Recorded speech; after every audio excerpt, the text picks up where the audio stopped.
This is the Core 9-person instant cabin tent, the 14 by 9 foot green version. My first take right out of the bag, it looks and feels like a small room with poles already built in. I grabbed the handles, unfolded the body, clicked the telescoping legs into place, and I had it standing in about 90 seconds on a flat site.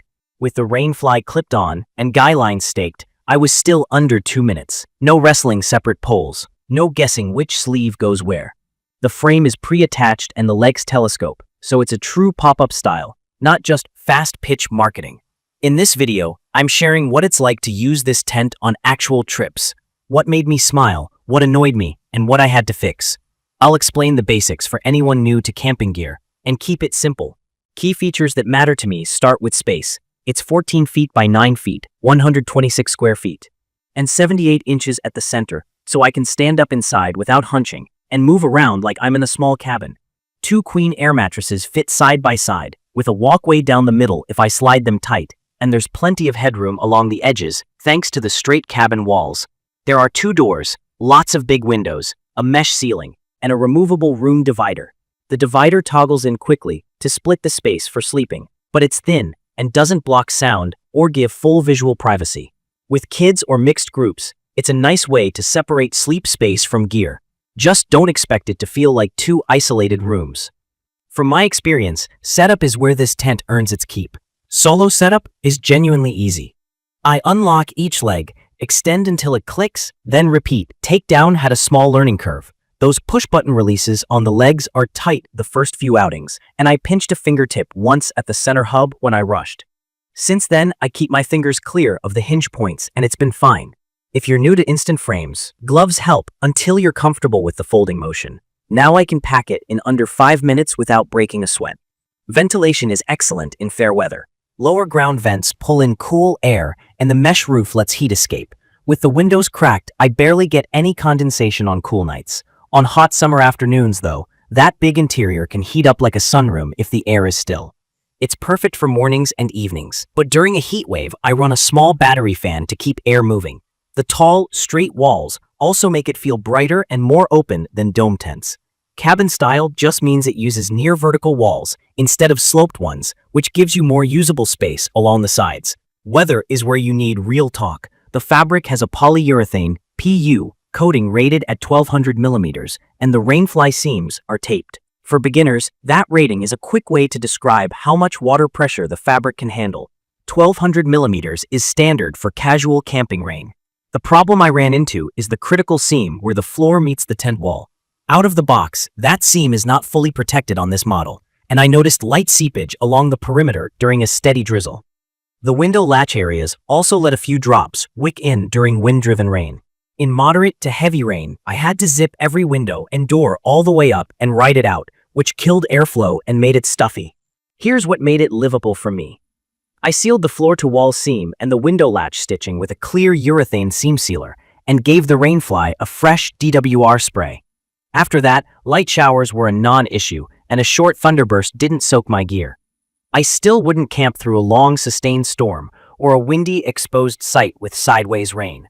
The fly is fairly minimal and doesn't drop super low on all sides, so you protect the top well but leave some vertical wall exposed.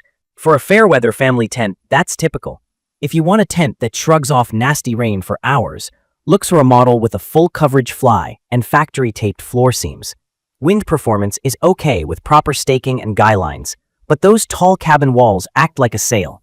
I guy out every corner and mid-panel loop, use all the steel stakes, and add my own beefier stakes in hard ground. I avoid pitching it on ridges or open beaches. In a sheltered campground or among trees, it's stable. On a gusty ridge, I'd pick a lower dome-style tent. Build quality feels solid for the price. The fabric is 100% polyester with a thick polyethylene floor. The fly is 68D polyester. Seams are largely double-stitched, and the zippers run clean without snagging if I keep the door fabric taut. Inside, there are multiple storage pockets high and low, handy for headlamps, keys, and cables. The freestanding frame means it will stand without stakes while you position it. And then you lock it down once you find a flat spot. It ships with a rainfly, room divider, guy lines, a big carry bag, and steel stakes. Everything needed to camp right away. Let's talk size and weight, because that affects real use. The pack bag is roughly 48 inches long and pretty hefty. My scale put the full kit, including stakes and fly, in the mid-30-pound range. It fits in my SUV laid diagonally, but can be awkward in smaller trunks. Carrying it more than a few hundred feet from the car to the site is a workout. This is car camping gear, not something you sling over a shoulder for a long walk. The upside of the size is the feeling inside. It's like a small cabin you can stand in, which is great for changing clothes, managing kids, or waiting out a short shower. On space and sleep, the brand calls it a 9-person tent. That's true if you line up pads shoulder to shoulder with limited gear inside.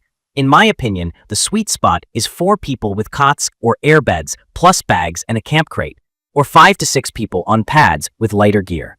It's perfect for family weekends, casual groups, backyard campouts, and festivals when you want comfort and speed over mountain-grade weather protection. New to camping lingo? A rainfly is the outer roof that sheds rain. Guy lines are the cords you tension from the tent to stakes for stability. A footprint is a ground sheet under the tent that adds protection and helps with puddling. I always bring a footprint or tarp slightly smaller than the floor size to avoid channeling water under the tent, and I retension the guy lines after the fabric relaxes. From my experience, here's how to get the best out of this tent.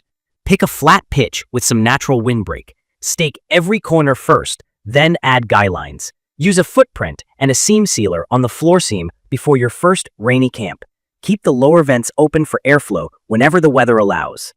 If you run the room divider, remember there's no separate front door for the main side, so plan your sleeping layout to avoid people climbing over each other for nighttime exits. I'd recommend this for campers who value instant setup, headroom, and a bright, airy interior. Families with young kids, couples who want extra space, and casual groups who camp in spring through early fall will love how fast it goes up and how livable it feels. If your trips often include strong wind, all-day rain, or shoulder season storms, I'd steer you toward a tent with a full coverage fly and fully taped floor seams. In my opinion, the core 9-person instant cabin tent nails convenience and comfort for fair weather car camping. It's the kind of shelter that makes arriving late to camp after a long drive stress-free. I do wish the floor seam came factory sealed and that a fly dropped lower on the sides. I also wish the instructions highlighted the pinch points on the hub more aggressively, because the mechanism is powerful.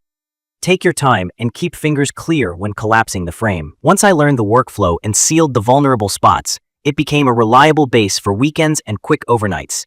In conclusion, this is the tent I grab when I want maximum space with minimum fuss and the forecast looks friendly. It sets up in minutes, sleeps a crew, and feels like a room you can actually live in for a few days. Just prepare it for rain, respect the wind, and plan for the size and weight when packing the car.